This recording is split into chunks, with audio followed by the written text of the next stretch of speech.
Gentlemen, I welcome all of our guests in this program.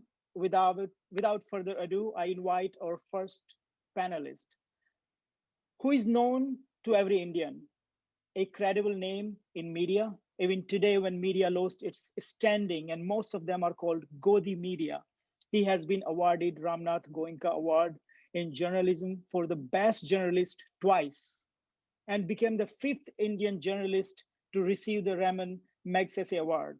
Please welcome none other than Mr. Ravish Kumar. So, Irfan, are you recording into the cloud? It is recording. I do not know if it is on the cloud. I don't see that. Irfan भाई justice काजू साहब के page पर live नहीं जा रहा है ये. Yes, we had some problems, so we will post the video there. Okay. Ravish bhai, are you there? हाँ मैं हूँ.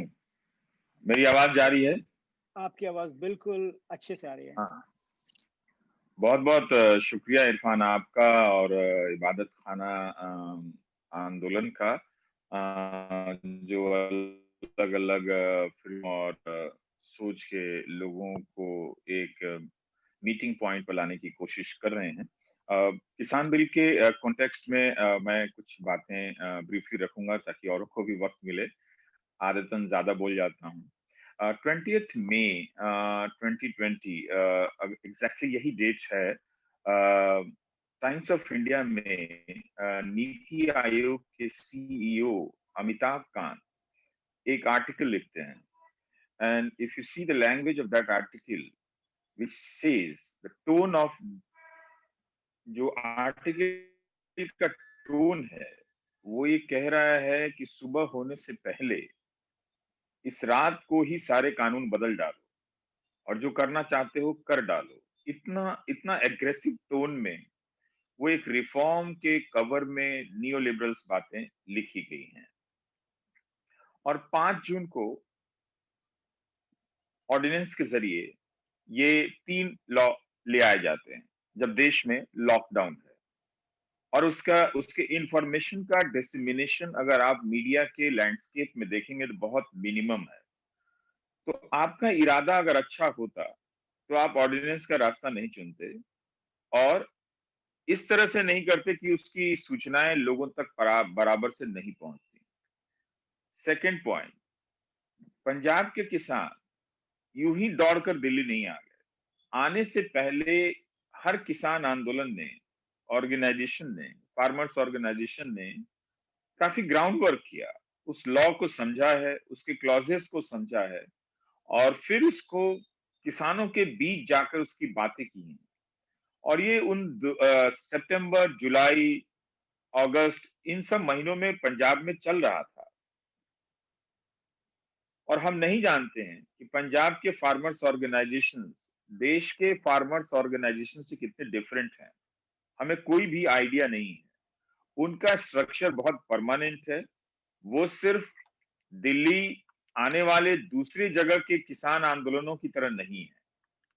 वो काफी डेली बेसिस पर ऑपरेट करते हैं, डिफरेंट इश्यूज को लेकर ऑपरेट करते हैं.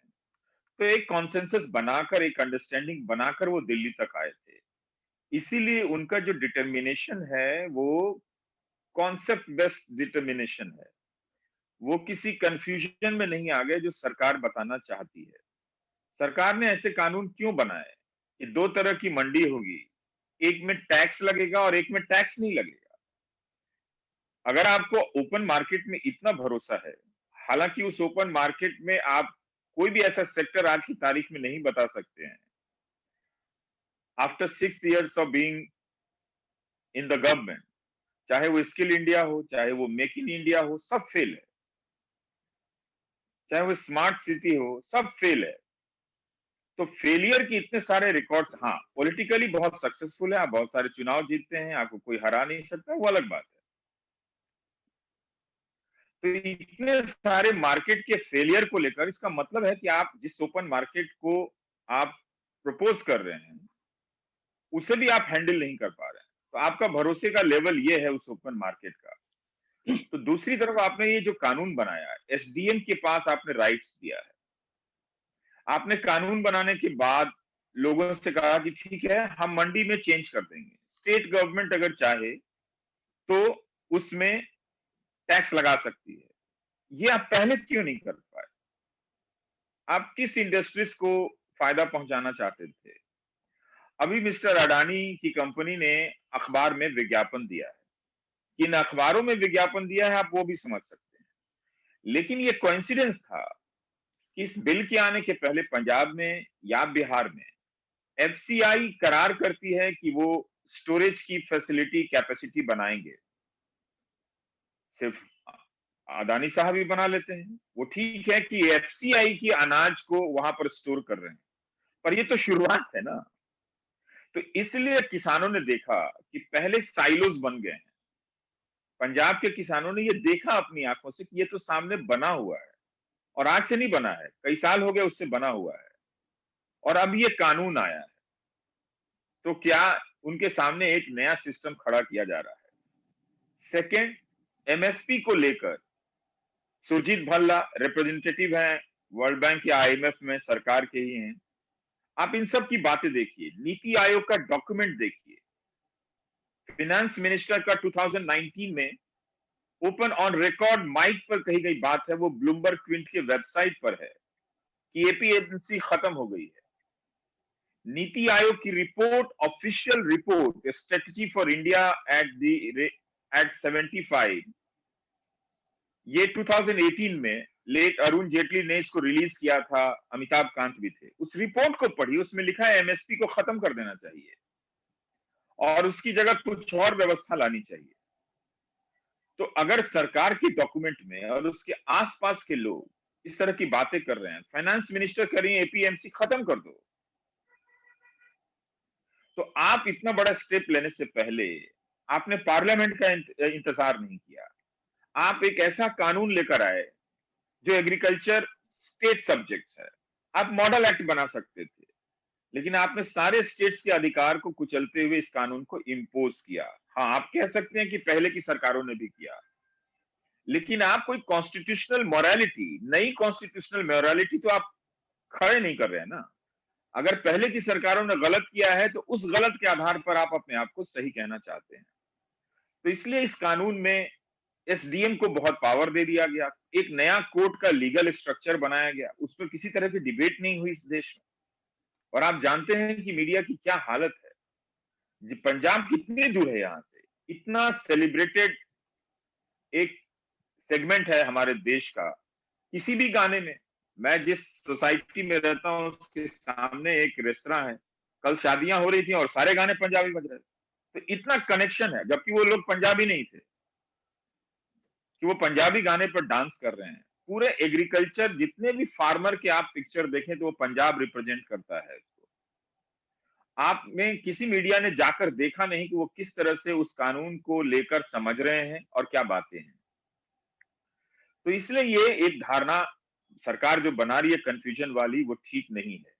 वो उसने पहले बताया खालिस्तानी है, फिर कहा ये सिर्फ पंजाबी लोग हैं, फिर कहा ये अमीर लोग हैं, जबकि रितिका खेड़ा के डॉक्यूमेंट से, रिसर्च ने जो आर्टिकल लिखा है उसमें साफ है कि जब इस देश में 90% किसान स्मॉल होल्डिंग्स वाला है, तो बड़े किसान कहां से आ गए?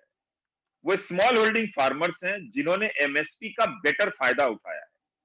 अगर बिहार में एमएसपी होती और पंजाब हरियाणा के किसानों की तरह वहां एक स्ट्रक्चर बना होता, तो बिहार के किसान भी उतने गरीब नहीं होते। पर उसकी बात हुई नहीं, अब बात हो रही है। एक सेकंड पॉइंट ये है, मैं बताना चाहता हूं कि किसान आंदोलन का जो अभी तक ट्रेंड रहा है वो दिल्ली तक आने का ट्रेंड रहा है और आकर फिर चले जाने का ट्रेंड रहा है। उसमें कई तरह के फूट होते रहे। आप देखिए कि इससे 2 साल पहले किसान संसद होती है दिल्ली में और कई तरह के संगठन दिल्ली आते हैं बहुत बड़ी संख्या में। वो आते हैं, अपना गुलाबी गुलाबी कार्यक्रम चले जाते हैं, करते हैं, एक मंच पर भाषण देते हैं और चले जाते हैं। और इस दिल्ली में जब इतनी बड़ी संख्या में फार्मर्स ऑर्गेनाइजेशंस आते हैं तो उनका कहीं पे कवरेज नहीं होता है। एक किसान चैनल है इस देश में जो जनता के पैसे से चलता है, फार्मर्स न्यूज चैनल, मोदी सरकार ने ही इसका बनाया, उसमें किसानों का प्रोटेस्ट कवर नहीं होता है। तो गवर्नमेंट का इंटेंशन किसी भी डेमोक्रेटिक प्रोसेस में नहीं है। अब वो कर रही है कि हाँ, ये अगर ये 10,000 किसान हैं, तो इस संख्या को लेसर बताने के लिए वो बड़े बड़े किसान सम्मेलन कर रही है। मैसिव लेवल पे उसका कैंपेन चल रहा है, जो कोई किसान आंदोलन मैच नहीं कर सकता है उसको। थैंकफुली उन्होंने अपना एक अखबार निकाला है, ट्रॉली टाइम्स। पर आप देखिए कि अभी तक जितने भी किसान आंदोलन का हिस्ट्री है, वो टूटने की हिस्ट्री है। और इसीलिए पहले दिन से इस कॉन्फिडेंस में काम किया गया, बातचीत के अलावा, कि ये तोड़ दिया जाएगा और ये टूट जाएगा, और ये होता भी है और ये होगा भी। तो ये जो लड़ाई है अब ये 3 बिल की नहीं है। सरकार ने अपना रास्ता चुन लिया है कि हम कानून को वापस नहीं लेंगे, तो ये डेड एंड पे पहुंच गया है। क्या इसका फेट शाहीन बाग की तरह होगा, जिसके हटाने या चलते रहने को लेकर सुप्रीम कोर्ट में थका देने वाली बहस होती रहेगी, या वाकई अब किसान वापस टेबल पर जाएंगे? मुझे नहीं लगता कि सरकार जाएगी। हाँ, इस आंदोलन में जरूर शाहीन बाग का असर है। ये डिटर्मिनेशन दिया शाहीन बाग ने कि हाँ, रुककर हर आंदोलन को दिल्ली तक आना और लेकर चले जाना और उसको मीनिंगलेस बनाना अब नहीं हो सकता है। किसान फार्मर्स लीडर जो हैं, वो अपनी आइडेंटिटी और रेलेवेंस की ये लास्ट लड़ाई लड़ रहे हैं। कोई भी किसान आंदोलन का जुड़ा हुआ इसमें अगर है, अगर वो सुन रहा है, उन्हें ये ठीक ठीक समझना चाहिए कि इस देश की राजनीति से किसान वर्ड का वैल्यू खत्म हो गया है, और इसे खत्म करने में सबसे बड़ी भूमिका उन्हीं की रही है, क्योंकि वो सरकार के कमरे में बैठकर उसे मालिक हुजूर बना देते हैं और आपस में बंटकर टूट फूट कर चले आते हैं। एक चिट्ठी चाहिए होती है उन्हें, फेस सेविंग चिट्ठी, जिसे बाहर जाकर बता सके कि हाँ हाँ ये बातें हो गई, और ग्राउंड पर कुछ भी नहीं होता है। तो ये लड़ाई हिंदुस्तान में आगे की लड़ाई के लिए फार्मर्स ऑर्गेनाइजेशन बचेंगे, उनका रेलेवेंस बचेगा, फार्मर्स नाम का कोई पॉलिटिकल वेटेज रहेगा पॉलिटिक्स में, डेमोक्रेसी में, उसकी भी है। इसीलिए देखिए कि आप कितने कॉन्फिडेंस से प्रधानमंत्री मध्य प्रदेश चले जाते हैं, जहां किसान कुछ और डिमांड कर रहा है लेकिन उसके भेजने लगते हैं। ये उनका बहुत सक्सेसफुल अच्छा सिस्टम है, वो पैसा भेज देते हैं ऑनेस्टली। इसलिए वो सारे कंप्लेन, सारे इश्यूज को क्रश करते वो पैसा भेज देते हैं, और जो अभी प्रोटेस्ट कर रहे हैं उनके अकाउंट में भी पैसा जाएगा और वो भी वोट देंगे वापस इन्हीं को। इसमें कंफ्यूजन नहीं होना चाहिए। तो ये बात, इसी के कॉन्फिडेंस पे इस सारे इश्यू को खत्म किया जा रहा है। लेकिन पंजाब के किसान जो समझ कर आए हैं कि ये लॉ, ये बिल हमारे फेवर में नहीं है, वो अब अपने वजूद की ज्यादा बड़ी लड़ाई में फंस गए हैं, और उन्हें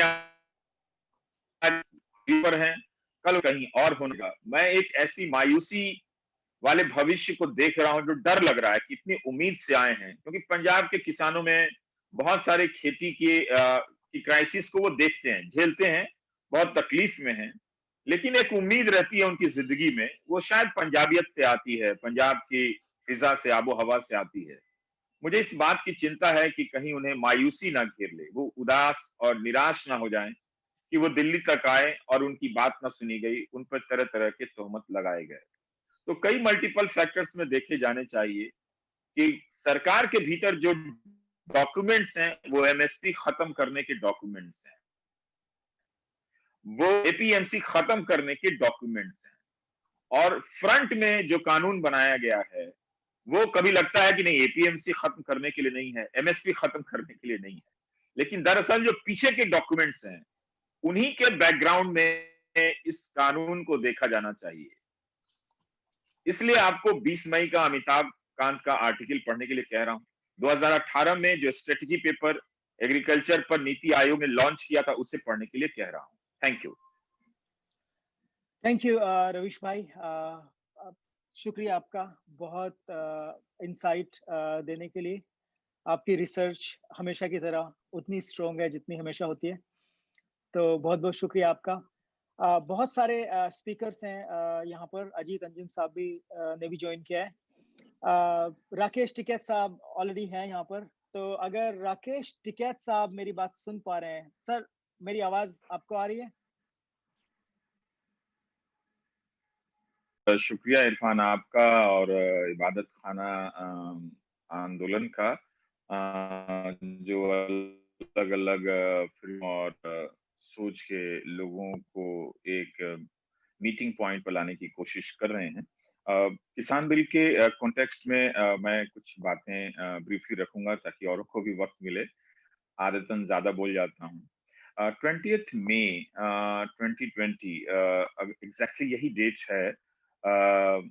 टाइम्स ऑफ इंडिया में नीति आयोग के सीईओ अमिताभ कांत एक आर्टिकल लिखते हैं, and if you see the language of that article which says the tone of, जो आर्टिकल का टोन है वो ये कह रहा है कि सुबह होने से पहले इस रात को ही सारे कानून बदल डालो और जो करना चाहते हो कर डालो। इतना इतना एग्रेसिव टोन में वो एक रिफॉर्म के कवर में नियो लिबरल्स बातें लिखी गई हैं।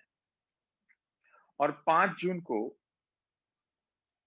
ऑर्डिनेंस के जरिए ये 3 लॉ ले आए जाते हैं जब देश में लॉकडाउन है, और उसके इंफॉर्मेशन का डिसमिनेशन अगर आप मीडिया के लैंडस्केप में देखेंगे तो बहुत मिनिमम है। तो आपका इरादा अगर अच्छा होता तो आप ऑर्डिनेंस का रास्ता नहीं चुनते और इस तरह से नहीं करते कि उसकी सूचनाएं लोगों तक बराबर से नहीं पहुंचती। सेकंड पॉइंट, पंजाब के किसान यूं ही दौड़कर दिल्ली नहीं आ गए। आने से पहले हर किसान आंदोलन ने, ऑर्गेनाइजेशन ने, फार्मर्स ऑर्गेनाइजेशन ने काफी ग्राउंड वर्क किया, उस लॉ को समझा है, उसके क्लॉजेस को समझा है और फिर उसको किसानों के बीच जाकर उसकी बातें की हैं। और ये उन सितंबर, जुलाई, अगस्त इन सब महीनों में पंजाब में चल रहा था। और हम नहीं जानते हैं कि पंजाब के फार्मर्स ऑर्गेनाइजेशंस देश के फार्मर्स ऑर्गेनाइजेशन से कितने डिफरेंट हैं, हमें कोई भी आइडिया नहीं है। उनका स्ट्रक्चर बहुत परमानेंट है, वो सिर्फ दिल्ली आने वाले दूसरी जगह के किसान आंदोलनों की तरह नहीं है।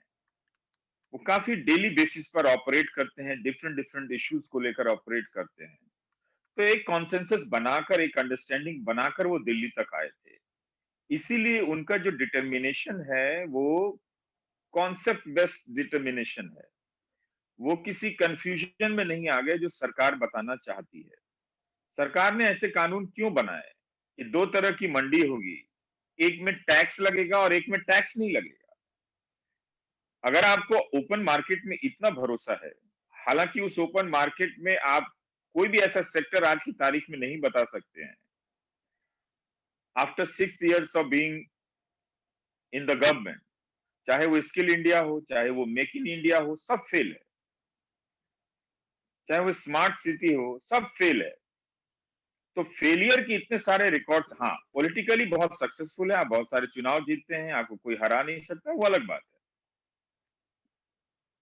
तो इतने सारे मार्केट के फेलियर को लेकर इसका मतलब है कि आप जिस ओपन मार्केट को आप प्रपोज कर रहे हैं उसे भी आप हैंडल नहीं कर पा रहे हैं। तो आपका भरोसे का लेवल ये है उस ओपन मार्केट का। तो दूसरी तरफ आपने ये जो कानून बनाया है, एसडीएम के पास आपने राइट्स दिया है। आपने कानून बनाने के बाद लोगों से कहा कि ठीक है हम मंडी में चेंज कर देंगे, स्टेट गवर्नमेंट अगर चाहे तो उसमें टैक्स लगा सकती है। ये आप पहले क्यों नहीं कर पाए? आप किस इंडस्ट्रीज को फायदा पहुंचाना चाहते थे? अभी मिस्टर अडानी की कंपनी ने अखबार में विज्ञापन दिया है, किन अखबारों में विज्ञापन दिया है आप वो भी समझ सकते हैं। लेकिन ये कोइंसिडेंस था कि इस बिल के आने के पहले पंजाब में या बिहार में एफसीआई करार करती है कि वो स्टोरेज की फैसिलिटी, कैपेसिटी बनाएंगे। सिर्फ अदानी साहब ही बना लेते हैं। वो ठीक है कि एफसीआई की अनाज को वहां पर स्टोर कर रहे हैं, पर ये तो शुरुआत है ना। तो इसलिए किसानों ने देखा कि पहले साइलोज बन गए हैं। पंजाब के किसानों ने ये देखा अपनी आंखों से कि ये तो सामने बना हुआ है, और आज से नहीं बना है, कई साल हो गए उससे बना हुआ है, और अब ये कानून आया है। तो क्या उनके सामने एक नया सिस्टम खड़ा किया जा रहा है? सेकेंड, एमएसपी को लेकर सुरजीत भल्ला रिप्रेजेंटेटिव हैं वर्ल्ड बैंक या आईएमएफ में, सरकार के ही हैं। आप इन सब की बातें देखिए, नीति आयोग का डॉक्यूमेंट देखिए, फाइनेंस मिनिस्टर का 2019 में ओपन ऑन रिकॉर्ड माइक पर कही गई बात है, वो ब्लूमबर्ग ट्विंट के वेबसाइट पर है कि एपीएमसी खत्म हो गई है। नीति आयोग की report, official report, strategy for India at 75, ये 2018 में लेट अरुण जेटली ने इसको रिलीज किया था, अमिताभ कांत भी थे। उस रिपोर्ट को पढ़िए, उसमें लिखा है एमएसपी को खत्म कर देना चाहिए और उसकी जगह कुछ और व्यवस्था लानी चाहिए। तो अगर सरकार के डॉक्यूमेंट में और उसके आसपास के लोग इस तरह की बातें कर रहे हैं, फाइनेंस मिनिस्टर कह रही है एपीएमसी खत्म कर दो, तो आप इतना बड़ा स्टेप लेने से पहले आपने पार्लियामेंट का इंतजार नहीं किया। आप एक ऐसा कानून लेकर आए जो एग्रीकल्चर स्टेट सब्जेक्ट्स है। आप मॉडल एक्ट बना सकते थे, लेकिन आपने सारे स्टेट्स के अधिकार को कुचलते हुए इस कानून को इम्पोज किया। हाँ, आप कह सकते हैं कि पहले की सरकारों ने भी किया, लेकिन आप कोई कॉन्स्टिट्यूशनल मोरालिटी, नई कॉन्स्टिट्यूशनल मोरालिटी तो आप खड़े नहीं कर रहे हैं ना। अगर पहले की सरकारों ने गलत किया है तो उस गलत के आधार पर आप अपने आप को सही कहना चाहते हैं। तो इसलिए इस कानून में एसडीएम को बहुत पावर दे दिया गया, एक नया कोर्ट का लीगल स्ट्रक्चर बनाया गया, उस पर किसी तरह की डिबेट नहीं हुई इस देश में। और आप जानते हैं कि मीडिया की क्या हालत है। पंजाब कितनी दूर है यहां से, इतना सेलिब्रेटेड एक सेगमेंट है हमारे देश का। किसी भी गाने में, मैं जिस सोसाइटी में रहता हूं उसके सामने एक रेस्तरां है, कल शादियां हो रही थी और सारे गाने पंजाबी बज रहे थे। तो इतना कनेक्शन है, जबकि वो लोग पंजाबी नहीं थे कि वो पंजाबी गाने पर डांस कर रहे हैं। पूरे एग्रीकल्चर, जितने भी फार्मर के आप पिक्चर देखें तो वो पंजाब रिप्रेजेंट करता है। आपने किसी मीडिया ने जाकर देखा नहीं कि वो किस तरह से उस कानून को लेकर समझ रहे हैं और क्या बातें हैं। तो इसलिए ये एक धारणा सरकार जो बना रही है कंफ्यूजन वाली, वो ठीक नहीं है। वो उसने पहले बताया खालिस्तानी है, फिर कहा ये सिर्फ पंजाबी लोग हैं, फिर कहा ये अमीर लोग हैं। जबकि रितिका खेड़ा के डॉक्यूमेंट से, रिसर्च ने जो आर्टिकल लिखा है उसमें साफ है कि जब इस देश में 90% किसान स्मॉल होल्डिंग्स वाला है, तो बड़े किसान कहां से आ गए? वो स्मॉल होल्डिंग फार्मर्स हैं जिन्होंने एमएसपी का बेटर फायदा उठाया है। अगर बिहार में एमएसपी होती और पंजाब हरियाणा के किसानों की तरह वहां एक स्ट्रक्चर बना होता, तो बिहार के किसान भी उतने गरीब नहीं होते। पर उसकी बात हुई नहीं, अब बात हो रही है। एक सेकंड पॉइंट ये है, मैं बताना चाहता हूं कि किसान आंदोलन का जो अभी तक ट्रेंड रहा है, वो दिल्ली तक आने का ट्रेंड रहा है और आकर फिर चले जाने का ट्रेंड रहा है। उसमें कई तरह के फूट होते रहे। आप देखिए कि इससे 2 साल पहले किसान संसद होती है दिल्ली में और कई तरह के संगठन दिल्ली आते हैं बहुत बड़ी संख्या में। वो आते हैं, अपना गुलाबी गुलाबी कार्यक्रम चले जाते हैं, करते हैं, एक मंच पर भाषण देते हैं और चले आते हैं। और इस दिल्ली में जब इतनी बड़ी संख्या में फार्मर्स ऑर्गेनाइजेशंस आते हैं तो उनका कहीं पे कवरेज नहीं होता है। एक किसान चैनल है इस देश में जो जनता के पैसे से चलता है, फार्मर्स न्यूज चैनल, मोदी सरकार ने ही इसका बनाया, उसमें किसानों का प्रोटेस्ट कवर नहीं होता है। तो गवर्नमेंट का इंटेंशन किसी भी डेमोक्रेटिक प्रोसेस में नहीं है। अब वो कर रही है कि हाँ, ये अगर ये 10,000 किसान हैं तो इस संख्या को लेसर बताने के लिए वो बड़े बड़े किसान सम्मेलन कर रही है। मैसिव लेवल पे उसका कैंपेन चल रहा है जो कोई किसान आंदोलन मैच नहीं कर सकता है उसको। थैंकफुली उन्होंने अपना एक अखबार निकाला है, ट्रॉली टाइम्स। पर आप देखिए कि अभी तक जितने भी किसान आंदोलन का हिस्ट्री है वो टूटने की हिस्ट्री है। और इसीलिए पहले दिन से इस कॉन्फिडेंस में काम किया गया, बातचीत के अलावा, कि ये तोड़ दिया जाएगा और ये टूट जाएगा, और ये होता भी है और ये होगा भी। तो ये जो लड़ाई है अब ये 3 बिल की नहीं है। सरकार ने अपना रास्ता चुन लिया है कि हम कानून को वापस नहीं लेंगे, तो ये डेड एंड पे पहुंच गया है। क्या इसका फेट शाहीन बाग की तरह होगा जिसके हटाने या चलते रहने को लेकर सुप्रीम कोर्ट में थका देने वाली बहस होती रहेगी, या वाकई अब किसान वापस टेबल पर जाएंगे? मुझे नहीं लगता कि सरकार जाएगी। हाँ, इस आंदोलन में जरूर शाहीन बाग का असर है। ये डिटर्मिनेशन दिया शाहीन बाग ने कि हाँ, रुककर हर आंदोलन को दिल्ली तक आना और लेकर चले जाना और उसको मीनिंगलेस बनाना अब नहीं हो सकता है। किसान फार्मर्स लीडर जो हैं, वो अपनी आइडेंटिटी और रेलेवेंस की ये लास्ट लड़ाई लड़ रहे हैं।